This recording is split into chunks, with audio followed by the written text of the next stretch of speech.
တောင်ပိုင်းကကာလာသားကောင်းကချက်ကြီးမြောက်ပိုင်းကာလာသားကောင်းကရွှေပန်းမတည့်ဘူးရွှေပန်းကသူ့ကာလာသားကာလာသမီးတောင်ပိုင်းကအကုန်ပြောထားတယ်ဟေးဟိုဘက်ကအလှူမှာစိုင်းထဲနေမယ်နော်သွားတဲ့ကောင်လက်သီးကြည့်မသွားရဲဘူးခလေးမလေးမသွားဘူးခလေးတွေလည်းမသွားရဲချက်ကြီးရတဲ့ဒီတိုင်းမှာဟိုဘက်ကပွဲပါတဲ့သွားကြည့်တဲ့ကောင်နာပြီးမှကြွာလေးကဘယ်တော့မှမကြည့်ဘူးနှစ်ပိုင်းကွဲနေမင်္ဂလာပါစာပေဗဟုသုတ channel မှာကြိုဆိုပါရစေဒီနေ့မှာမြန်မာစာရေးဆရာကြီးများ၏အတွေးခေါ်များထဲမှာအရေးကြီးဆုံးအပိုင်းကိုတင်ဆက်ပေးသွားမှာဖြစ်ပါတယ်ဗမာအခုဘာလို့စားတော့အခုသက်ကပြစ်စားပါလေမဝရေစားပါလေအမှားမှာသက်ကပြစ်စားမဝရေစားဆိုတော့ခမအစိုးရညံပြင်းတယ်လို့ပြောတာပဲအမှုကပိုကြီးလာမဟုတ်ပါဘူးငါသားရဲ့အစိုးရများခေါင်းထဲတောင်မှမရှိပါဘူးသားရဲ့အမဒါခမအစိုးရကိုနှစ်ပြမှမတန်ဘူးလို့ပြောတာပေါ့ဟာမရဘာပြောမှမသိဘူးနေခမတောနဲ့အဆက်အသွယ်ရှိလားဩတက်ကဲပြစ်စားပါလေဆိုမှတောနဲ့အဆက်အသွယ်ရှိလားပေါ့တက်ကဲကတောတဲ့ခုတ်ရတာဟုတ်ဒါပြောတာမဟုတ်ဘူးဘွားကြီးသဘုံနဲ့အဆက်အသွယ်ရှိလားမေးတာသဘုံနဲ့ကျုံနဲ့တော့အဆက်အသွယ်မရှိပါဘူးတော့ကျုပ်သိတာတော့အစိုးရနဲ့အဆက်အသွယ်ရှိတယ်ကြားတာပဲဒုက္ခရောက်တော့မယ်ခမရတော့အစိုးရနဲ့သဘုံနဲ့လက်ဝါးကြီးရိုက်တယ်လို့ခမရပြောချင်တာလားမေလို့တဲ့လူကကြာတော့ထဆဲတယ်မင်းကြိုက်တဲ့အမှုနဲ့သာဖမ်းတော့သေခြင်းဆိုရည်တဲ့ဒါတော့ကျွန်တော်တို့ဘုရားရှိခိုးတဲ့ခါကျွန်တော်လူမျိုးကလေနိဗ္ဗာန်စုစမတောင်းဘူးအမေကိုကျွန်တော်မေးကြည့်တယ်အမေဘုရားရှိခိုးကတော့ကျုပ်ဘယ်သူရေးတာတော့မရဲ့မသိဘူးတဲ့ကျုပ်တို့လည်းမသိပါဘူးတော့မင်းဖွားကြီးမေးကြည့်ပါလားအမေကြီးမေးကြည့်တော့လည်းငါလည်းမသိဘူးဘုရားရှိခိုးတဲ့အခါကျွန်တော်တို့ဆုတောင်းနေတော့နိဗ္ဗာန်စုစမတောင်းဘူးဘုရားရှင်ကိုရေချမ်းတော်ပန်းတော်များကတ်တဲ့အခါကိုကတော့ကျူးရွတ်တဲ့အခါကြည်ညိုရွတ်တဲ့အခါစဉ်းစားကြည့်ပါဦးဩဃာသအခွင့်ပြုတော်မူပါဘုရားခွင့်ပြုတော်မူပါဘုရားခွင့်ပြုတော်မူပါဘုရားတို့ရသောမဟာပုညကာမဝါစရပဏမကုသိုလ်ကံစေတနာကြောင့်ဘယ်လေးပါးကသုံးပါးရပြည့်၈ပါးယံသူမျိုး၅ပါးဝိပဿနာတရား၄ပါးပြဒနာတရား၅ပါးတို့မှအခါခါသိမ့်ကင်းလို့ငြိမ့်သည်ဖြစ်၍နိဗ္ဗာန်မပါဘူးနော်နိဗ္ဗာန်စမတမ်းဘူးအခိတောဝမိဘရလွတ်ပြရစီဖေယဥဒကတောဝရေဘေးကလွတ်ပြရစီဖေယယာသတောဝမင်းစိုးမင်းညံ့နေဘေးကဝိပရစီဖေယသောရတောဝသခိုးဘေးကဝိပရစီဖေယမချစ်မနှစ်သက်သောသူနဲ့ဝိပရစီပဲကြည်စားဒီငါးခုစဆုတောင်းတာတော့ရေဘေးကလည်းကြုံရမိဘေးကလည်းကြုံရမင်းဘေးကလည်းမလွတ်တိုင်းပြည်မှာတရားဥပဒေစိုးမိုးမှုမရှိလို့ခိုးဆိုးလူရဲ့နေတာတွေလည်းကြုံရမချစ်မနှစ်သက်ပါဘူးဆိုမှတွေ့ကနေတဲ့လူတွေကလည်းရှိပြီဒုက္ခရောက်ပြီနေဝင်းမြင့်မင်းကသူများကိုပုတ်ခတ်ပြီးပြောတာမင်းကဘာလဲလူကြီးလှုပ်ချင်လို့လားမလှုပ်ချင်ပါဘူးနေဝင်းမြင့်ကြွက်သုံးလောက်တော့စာမတတ်ပါဘူးမလူပါဘူးဘာရာထူးမှမယူပါဘူးကျွန်တော်နောက်ဟောမဲ့ဆရာဇော်ခိုင်ဦးမလူပါဘူးဒါပေမဲ့ကျွန်တော်တို့လူတယ်ဘယ်တော့မှစလို့လဲလွန်ခဲ့တဲ့နှစ်ပေါင်း2600ကလေးကလူတယ်လေးအသင်ချေနဲ့ကဘာတသိမ့်နဲ့ပွင့်တော်မူပြီးတော့ဘုရားရှင်40ဂျားထဲမှာရှိတဲ့ကာလဘလောက်ကြာတယ်လဲဆိုအသင်ချေရေတွက်လို့တော့မရဘူးအဲ့ဒီလေးအသင်ချေနဲ့ကဘာတသိမ့်အဲ့ဒီဂျားထဲမှာရှိတဲ့အသင်ချေရေတွက်လို့မရတဲ့နှစ်တွေထဲမှာကဘာတသိမ့်ထပ်ပေါင်းလိုက်သေးတယ်ဘုရားရှင်ကပါရမီတော်ဖြည့်လာတဲ့ကာလအလျားကြီးကြီးညိုကြည့်လိုက်စမ်းပါပြစ္ဆမဟာပရိစ္ဆာကစွန့်ချင်းကြီးများနဲ့တကွစရိယ၃ပါးဖြစ်သောလောကထစရိယညာတထစရိယဗုဒ္ဓထစရိယလောကအကျိုးမှာကျင့်တော်မူခြင်းဆွေမျိုးညာတကားတို့နဲ့ခြေချွတ်ထိုက်သောတတ္တဝါတို့အကျိုးမှာကျင့်တော်မူခြင်းမိမိကိုယ်တိုင်လည်းသဗ္ဗညုဘုရားရှင်ဖြစ်တော်မူခြင်းဟာကျင့်တော်မူခြင်းမြတ်သန္တာမလှူတဲ့မျက်ရှိစုပ်ကို ကျဲပက်တဲ့ခါမဟာဗောဓိပင်နဲ့တလန်းအကွာမှာအဝန်း14တောင်ရှိသောအပရာဇိကမဟာပလင်တော်ပေါ်ထွန်းလာတာအလုံးသိပဲအဆိုတာမဟုတ်တော့ပရဆိုတာအများဇိကြအောင်မြင်ခြင်းဘုရားရှင်မှလွဲ၍အခြားမိသူနဲ့မှမအပ်ဆက်သောအောင်မြင်ခြင်းမဟာပလင်တော်ဘယ်သူကလိုချင်တော့မာနကလိုချင်တယ်အဲ့ဒီကလေးကလူကျင်တာတော့ပလင်ကိုသိကြောက်เสียကောင်းတယ်ပြောင်းလာခင်မေခလာစင်ရဏစီလို့ပြောင်းလာခင်မေခလာစင်ရဏစီလို့မာနမေရဲ့အာမန်သင်္ဃဝတ္တဝရိဏပြေကလာဖယားကိုရှင်ကျုပလင်လူပြန်လာကြည်စားဖယားရှင်ကျုပလင်လူလာတာဒီခေတ်ကလထိုင်လူတာဘာမှမစားဘူးတော့သိကြောက်เสียကောင်းတာပဲအင်္ဂလိမာလကိုအောင်တော်မူတဲ့နန္ဒောပနန္ဒနဂါကိုအောင်တော်မူတဲ့အလဝကဘလူကိုအောင်တော်မူတဲ့စသဖြင့်ဇင်သမနာဝိကာအောင်တော်မူတဲ့စသဖြင့်အောင်တော်မူလိုက်တာနောက်ဆုံးအယူဆအားဖြင့်သူ့လာကန့်လန့်တိုက်တဲ့အယူဆနဲ့တိုက်တဲ့ဗကဗြဟ္မာလည်းဘုရားရှင်ကအောင်တော်မူတယ်ဗကဗြဟ္မာကလူစုပြီးဘုရားကိုကန့်လန့်တိုက်ကြစို့တဲ့သူနဲ့ဘဝသူဗြဟ္မာ9ကြိတ်နဲ့2ပါးစုဘုရားကန့်လန့်တိုက်ဖို့လူကလည်းများဖို့လူသေးတယ်ဗြဟ္မာ9ကြိတ်နဲ့2ပါးရတော့ဗြဟ္မာကော်မရှင်ရုံးသွားပြီးသူကလည်းဗြဟ္မာပါတီထောင်တော့ဗြဟ္မာအလာနဲ့ဗြဟ္မာတစိတ်တုံးနေပါနဲ့ပြန်လာပြီးလမ်းပြီးမှဗြဟ္မာဗနိုင်နေပါလေကဘုရားတော့ကန့်လန့်တိုက်မှဖြစ်တော့မယ်ဇေရွန်ကျောင်းတော်မှာဘုရားရှင်ကဟောတဲ့အနိစ္စဒုက္ခအနတ္တမမြဲဘူးပြောနေတယ်ငါဘာလို့မြဲတော့ငါအသက်တကယ်ကြော်နေပြီငါအမေကမွေးတဲ့ပဋိသန္ဓေငါမမှတ်မိတော့ဘူး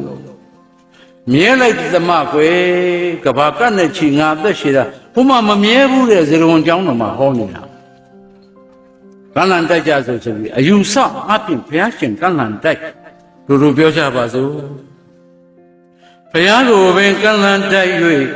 မိုက်နေပုံကိုစိုးနေပုံကိုဘုရားကိုပင်ကန့်လန့်တိုက်၍မိုက်နေပုံကိုစိုးနေပုံကိုဘဂဝါဘုရားကဒေသနာတရားပြကအဲ့ဒီတော့ဘကပြမမန်ဆွေချလို့ချကူရတာမေတ္တာဓာတ်နဲ့ဘုရားမြတ်စွာမေတ္တာနဲ့သာအောင်တော်မူတယ်နော်မေတ္တာသိအရေးကြီးတယ်ဘယ်သူကမှရန်လုပ်เสียမရှိပါဘူးမေတ္တာစိတ်နဲ့နေကြစမ်းပါလက်နဲ့ကိုလက်နဲ့ဘုရားရှင်ကတိုက်ခဲ့တာမဟုတ်ဘူးနော်ကြည်ညိုကြည့်ကြစမ်းပါဦးအမုန်းအာဃာရကိုအမုန်းအာဃာရနဲ့ဘုရားရှင်ကတောင့်ခံခဲ့တာမဟုတ်ဘူးမေတ္တာနဲ့သာအောင်တော်မူတယ်ဆိုတာကျွန်တော်တို့နှလုံးသွင်းရလိမ့်မယ်ဒီအချိန်ခါရောက်နေပြီအမေကစာမတက်ပြီမဲ့ကျွန်တော်တို့သကပီနာကြ3နှစ်သားသင်ပေးပြီးပြီဘေဟိသတ္တိကဘုတောမေဃသာတောတိယောဇနာဒါနသာရောစကာမဝါစရောသီလသာရောကနိထောဘာဝနာသာတောနိဗ္ဗူတောမေတ္တာသာတောအနန္တောဘေဟိစီများတိတဲ့အတန်ဘုန်းကြီးကစီကြီးတွေသင်္ကန်းကိုနှိပ်ပြီးဒိုင်းငနဲ့ရိုက်တဲ့အတန်တိကဘုတော3ကဟုတ်ကကြားတယ်မေဃကတော့မိုးချင်းတန်များကြတော့သားရည်တဲ့တိယောဇနာ3ယူဇနာလောက်ကကြားတယ်ဒါနရဲ့သတ္တောတ္တအတန်ကနတ်ပြည်6ထပ်ကကြားနိုင်တယ်သီလရဲ့သတ္တောတတ္တအတန်ကဗြဟ္မဘုံ20ကကြားတယ်ဘာဝနာသတ္တောနိဗ္ဗူတောဘာဝနာရဲ့သတ္တောတတ္တအတန်ကြနိဗ္ဗာန်ကကြားနိုင်တယ်သူ့ရဲ့တကူကြီးတာမေတ္တာပဲသားရည်တဲ့မေတ္တာတတ္တောတော့အနန္တောတဲ့မေတ္တာရဲ့သတ္တောတတ္တအတန်ကအနန္တစัจ java လာကပ္ပပြင်ကကြားနိုင်တယ်မေတ္တာနဲ့နေပါသားရဲ့မေတ္တာနဲ့ကြံပါသားရဲ့မေတ္တာနဲ့လူဘဝကိုဖျက်ဆီးစမ်းပါသားရဲ့မေတ္တာဝစီကံရှိပါစေမေတ္တာမနောကံရှိပါစေမေတ္တာကာယကံရှိပါစေသမတတ်တဲ့အမေကသင်ပေးတာဒီမေတ္တာစိတ်ကျွန်တော်တို့လူဖွဲ့စည်းဟာမေတ္တာလူဖွဲ့စည်းပါပဲမြန်မာလူပြောရင် national identity အမျိုးသားဇာတိဥပဒေလက္ခဏာမြန်မာလူပြောရင်မေတ္တာလူမျိုးပါပဲမနှစ်ကတစ်နှစ်ကတော့ဝန်ကြီးတစ်ပါးကနယ်လှည့်ပြီးသွားရင်းနဲ့ရေသွားတောင်းပြီလို့ရွာသားက ရုပ်ကနေလှည့်ပါရိုက်တာအဲ့ဒီနယ်လှည့်ပါရိုက်တဲ့ဝင်ကြီးကအခုပြုံးနဲ့ရွာထဲပြန်ဝင်လာပြန်ပြီကျွန်တော်တို့ကပါးကိုထွတ်မြတ်ထားတဲ့လူမျိုးသပင်ကိုထွတ်မြတ်ထားတဲ့လူမျိုးတော့ဇာချူးညောအဲ့ဒါကြတော့စိတ်မကောင်းမှုကျွန်တော်တို့အညာဘက်မှာဟောပြောတော့တချင်းလေးလှုပ်ဆိုတယ်မေတ္တာသာတော်အနန္တောမြတ်ရှင်သောဟောကြားပါရဲ့ကဘာမြေလုံးကမလေးသရဝါတွေကျမ်းမာပါစေမေတ္တာရေလောင်းနယ်လက်ပါရိုက်မလေးတဲ့ဇာချူးညောဆိုတာဇာချူးညိုဆိုတာကျွန်တော်ဆိုတာမဟုတ်တော့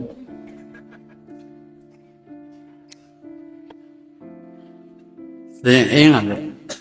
ပိုးကောင်တွေတော်တော်ရောက်နေပါစားချင်ဒါတော့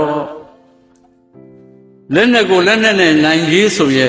မာနကဥက္ကဋ္ဌဖြစ်နေတာကြာပြီပေါ့သိခါချတိုင်းသိခါကြရကြီးဆိုရင်ဇင်ဇမာနဝိကာကတွင်မှုတက်လောက်ဖြစ်နေပြီပေါ့ခွန်အားဗလာရှိတဲ့လူကနိုင်ရကြီးဆိုရင်နာလာကိရိစင်အောက်ကခဏိထိကျွန်တော်တို့ထွက်ရမှာမဟုတ်သေးဘူးနော်ကျန်တာရက်ဆက်ချင်းတွေကအောင်ပွဲခံကြကြီးဆိုရင်အင်္ဂုလိမာလာကိုအခုတည်းကျွန်တော်တို့လက်အုပ်ချီနေရမှာပေါ့အယူဆမှားတဲ့လူကနိုင်ကြကြီးဆိုရင်ဘကပြမာကဥက္ကဋ္ဌပြန်ဖြစ်နေပြီပေါ့မဖြစ်ပါဘူးမေတ္တာနဲ့သာအောင်တော်မူပါတယ်ဒါကြောင့်ကျွန်တော်ဟောပြောချက်ကိုကျွန်တော်နှလုံးသွင်းရမယ်အကြောင်းအရာလေးတစ်ခုပြောပြီးလေကုန်းချုပ်ပါမယ်ကျွန်တော်နောက်မှာရေတော်မောင်ဆရာစောခိုင်ဦးအစိုးရအငိုးလေးနဲ့ငိုချင်းမှချအောင်မယ်ပြောတာပဲနော်အဲ့ဒါမှပြည့်သက်ကကျင့်တတ်တယ်ဆိုရင်ကအောင်မှလို့ပြောနေတယ်နော်ရုပ်ကတော့တက်လာလိမ့်မယ်စောင့်ပါကြည့်နော်ကျွန်တော်တော့မချောဘူးပေါ့ခမဲမဲရရပဲနှစ်ယောက်စလုံးနော်ကျွန်တော်ညီတော်မောင်သိဟောပြောကောင်းမှလည်းလာလိမ့်မယ်ကျွန်တော်မတည့်ဘူးတော့တနိုင်ငံလုံးလျှောက်သွားတာဟောဒီစင်အင်းမပြောတာဘူးတဲ့လားမတဲ့လားတော့ဘယ်နိုင်ဘယ်ရွာဒီမဆိုမတဲ့ဘူးကျွန်တော်လူမျိုးကလူ2ယောက်ရှိရင်3ဘွယ်ကွဲတယ်ဟာဘယ်လိုဖြစ်လို့တော့သူမိမပါလာတာမတဲ့ဘူးတယောက်တည်းရှိတာတောင်မှမန္တလေးမှာတယောက်တည်းဗစကားဆောင်တယ်သူကဗစကားကြည့်လိုက်ဒီဘက်လှည့်တောက်ခောက်ပြန်ကြည့်လိုက်ဟိုဘက်တိုးအောင်กว่าကျွန်တော်သူ့နောက်မှာကျွန်တော်မမြင်မဲနဲ့ဟိုဘက်တိုးအောင်กว่าဆိုသွားလက်တုပ်နေတယ်ဆရာကြီးဘယ်သူပြောနေလဲငါပြောနေတာတယောက်တည်းတောင်သူ့ဟာသူဟိုဘက်တိုးအောင်กว่าကျွန်တော်တို့မတည့်ဘူးနော်မတည့်လို့တော့မရဘူးတဲ့ရလိမ့်မယ်ကိုကုန်းမှာမတည့်ဘူးတောင်ပိုင်းကကာလာသားကောင်းကချက်ကြီးမြောက်ပိုင်းကာလာသားကောင်းကရွှေပန်းမတည့်ဘူးရွှေပန်းကသူ့ကာလာသားကာလာသမီးတောင်ပိုင်းကအကုန်ပြောထားတယ်ဟေးဟိုဘက်ကအလှူမှာစိုင်းချဲ့လိမ့်မယ်နော်သွားတဲ့ကောင်လက်သီးကြည့်မသွားရဲဘူးခလေးမလေးမသွားဘူးခလေးတွေလည်းမသွားရဲချက်ကြီးရတဲ့ဒီတိုင်းမှာဟိုဘက်ကပွဲပါတယ်သွားကြည့်တဲ့ကောင်နာပြီးမှကြွားလေးကဘယ်တော့မှမကြည့်ဘူးနှစ်ပိုင်းကွဲနေပြီရွှေပန်းကဒီဘက်အုပ်ချုပ်ရွှေပန်းကြောက်ရတယ်ချက်ကြီးကဒီဘက်အုပ်ချုပ်ချက်ကြီးကြောက်ရဆရာတော်ဘုရားများကစိတ်မချမ်းသာဟဲ့ချက်ကြီးလာခဲ့တောင်ပိုင်းကဟဲ့မြောက်ပိုင်းကရွှေပန်းလာခဲ့စမ်းတောင်ပိုင်းဆရာတော်နဲ့မြောက်ပိုင်းဆရာတော်နှစ်ပါးဖြောင်းပြဘယ်လိုဖြစ်တာလဲသူကဒီလိုဖေရသူတို့ဟိုကိစ္စတော့ဒီလိုဖြစ်လို့ဖေရတပည့်တော်တို့ကအဲ့ဒါမခံနိုင်လို့ဖေရဒီကလည်းမဟုတ်ဘူးဖေရသူကဒီလိုဖေရဟိုလိုဖေရဆရာတော်ဘုန်းကြီးနှစ်ပါးလည်းမတည့်တော့ဘူးမြောက်ပိုင်းဘုန်းကြီးနဲ့တောင်ပိုင်းဘုန်းကြီးလည်းမတည့်တော့ဘူးပုဂ္ဂိုလ်ကမှတကြီးကသေရောကံအလျော်သွားသေတော့တကြီးတွေကဘယ်သူယူမလဲလို့တွက်လိုက်တော့ချက်ကြီးကလူလဲသွား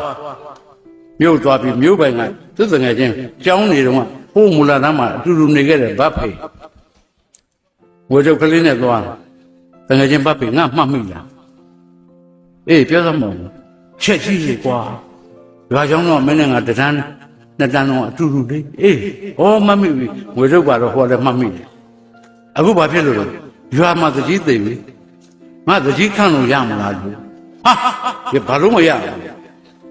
ငါလက်မှတ်ထိုးသကြီးဖြစ်တာပဲငိုကြုတ်ကလေးအသာယူလက်မှတ်ထိုးပေးတယ်ယနေ့မှစ၍ပုဂ္ဂိုလ်ကုံရွာတွင်လက်လျက်ရှိသောသကြီးရာတို့အတွက်မောင်ချက်ကြီးအားခံထားလိုက်သည်ပုံပါဖေ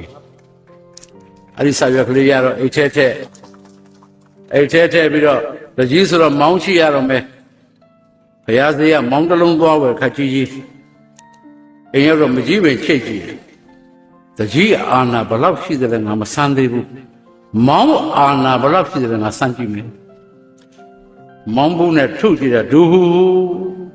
တရွာလုံးခင်းကြိုခင်းကြတခင်းကြိုတခင်းကြရောက်နေတဲ့လူတွေတိမ်ကြောက်တကြီးအိမ်ပြေးလာတာဟာအန်ကြကြတော့ငါအာနာတော်မဟုတ်ဘူးမောင်းအာနာတော်ပြည်စံလူတွေပြေးသွားတယ်သိကျင်တတ်သွားပြီဒါပေမဲ့သူဘယ်သူလိုက်ရှာလဲသူရန်သူတော်လိုက်ရှာတယ်ရွှေပန်းဟဲ့ဒီထဲရွှေပန်းပါလားဟိပါပါတယ်မလုံးနဲ့လာခဲ့ချေကိုချက်ကြီးကနိုင်ကျင့်ပြီရွှေပန်းကလာတော့ကြောင်ကြိုက်စားဟဲ့ကောင်ရွှေပန်းကကြောင်ကြိုက်ရခြေတော့ဖြဲထားတာခြေတော့လေးခွဲမင်းငါမေးမယ်လူပုံလည်းမှာမင်းသေချာဖြေအေးမေးပါဗျာလူမှာချက်နဲ့ရွှေပန်းနဲ့ဘယ်သူကပေါ်လာလဲဟိ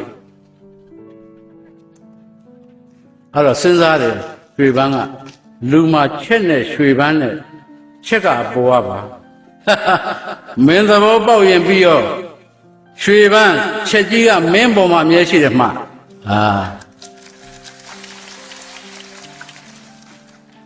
၄နှစ်ဒုက္ခရောက်လိုက်တာမပြောနဲ့တော့နောက်၄နှစ်ကျတော့တကြီးရွေပဲစတော့မယ်ဆိုတော့မြို့ပိုင်ကရွှေပန်းတငယ်ချင်းပြန်ဖြစ်ပြီဘာဖိမဟုတ်တော့ဘူးစာမတူဖြစ်သွားဝေဒုက္ခလေးနဲ့ငါချင်းမင်းနဲ့ကကြောင်းနေပဲဒီမှတ်မိလားငါရွှေပန်းလေအေးမှတ်မိတယ်ဘာဖြစ်လို့ရွာမှာ၄နှစ်လုံးလုံးငါအနှိမ့်ဆက်ခံလားမင်းရှိကမြို့ပိုင်ကခန့်လိုက်တော့တကြီး၄နှစ်လုံးလုံးငါချက်ကြီးနှိမ့်ဆက်သမျှခါတယ်ကွာငါတကြီးခန့်ပေးလို့ရလားဟာရတာပေါ့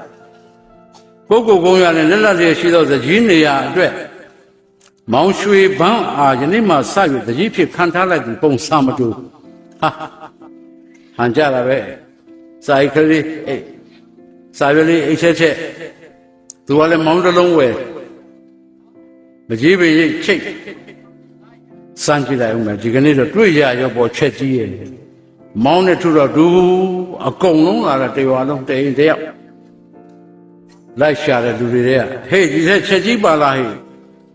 အေးပါပါတယ်မောင်ကလာခဲ့ရှိတယ်သူ့အလှည့်ကြပြီကြောင်ကြက်ဆန်းကိုလူကြောင်ကြက်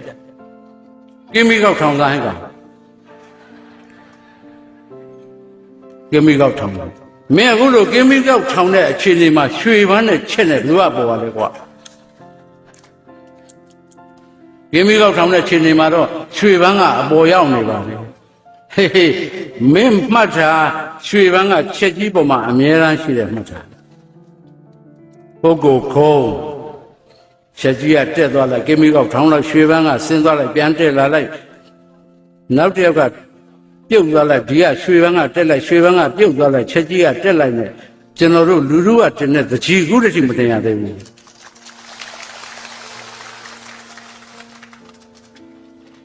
သူတို့ကြီးလှည့်တက်နေတာ90ကျော်ပြီနှစ်ပေါင်းဒီတခါလူကတင်တဲ့တကြီးတင်ရတော့မှာနော်များတို့မတင်နိုင်ဘူးလားကြာမတင်နိုင်ရင်ကြာအောင်မယ်ဘယ်တော့ကြာမလို့၄သိန်းခြေကဘာတစ်သိန်းထပ်ကြာမယ်ကြာမယ်နော်ဒီတခါတော့ရွှေပန်းလဲချောင်းတော့ချက်ကြီးလဲမလာနဲ့တော့လူတို့ကတင်တဲ့ကျွန်တော်တို့ချစ်မြတ်နိုးတဲ့ခေါင်းဆောင်ကျွန်တော်တို့ဟောဒီရွာကြီးတာယာဖို့ကျွန်တော်တို့ကိုယ်တိုင်ရွေးချယ်ရမယ်အချိန်ခါကြပြီအရွေးမမနဲ့မှားရင်နာမယ်ပြဿနာပဲပို၍ကောင်းမွန်သောပို၍နှွေးထွေးသောကျွန်တော်တို့အတွက်အာမခံချက်ရှိသောကျွန်တော်တို့သားသမီးတွေအတွက်ကောင်းမွန်သောကျွန်တော်တို့အတွက်ပညာကိုအထွတ်တက်မေတ္တာကိုတကုံလွှမ်းနိုင်သောပညာပြည့်ဝနှလုံးလှသောကျွန်တော်တို့သားသမီးတွေအတွက်အနာဂတ်သေချာသောနိုင်ငံတော်သစ်ကို ကျွန်တော်တို့လူရွေးမမှားပဲနဲ့ဘယ်သူလို့ကျွန်တော်မပြောဘူးကျွန်တော်လာမဲဆိုတာမဟုတ်ဘူးဒါပေမဲ့ခင်ဗျားတို့သိတယ်လူရွေးမမှားပဲနဲ့ခင်ဗျားပြောတာအဲ့ဒါကျွန်တော်မပြောဘူးကျွန်တော်တို့အတူတူ